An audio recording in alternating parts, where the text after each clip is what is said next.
আপনার মাকে এই তিনটি কথা কখনো বলবেন না, নয়তো আপনাকে সারা জীবন কাঁদতে হবে। যদি আপনার মা আজও বেঁচে থাকেন তবে এই ভিডিওটি শেষ পর্যন্ত অবশ্যই দেখুন এবং কমেন্টে লিখুন আলহামদুলিল্লাহ। প্রথমত, মাকে বলা আপনি কিছু জানেন না। যখন মা কোনো পরামর্শ দেন তখন তাকে এটা বলবেন না যে আপনি কিছু জানেন না। মনে রাখবেন, যখন আপনি কথা বলতেও জানতেন না তখন তিনিই আপনাকে কথা বলা শিখিয়েছেন। দুনিয়ার সবচেয়ে বড় অভিজ্ঞতা যদি কারো কাছে থাকে তবে তা আপনার মায়ের কাছে আছে। দ্বিতীয়ত, মাকে কখনো বলবেন না আপনি আমার জন্য কি করেছেন।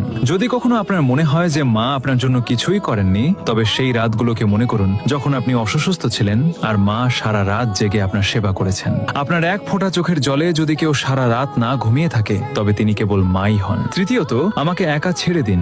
রাগের মাথায় মাকে কখনো বলবেন না আমাকে একা ছেড়ে দিন, কারণ একদিন তিনি সত্যিই আপনাকে চিরদিনের জন্য একা ছেড়ে চলে যাবেন। তখন আপনি চাইবেন কেবল একবার তার সাথে কথা বলতে, কিন্তু তখন অনেক দেরি হয়ে যাবে। যদি আপনার মা বেঁচে থাকেন তবে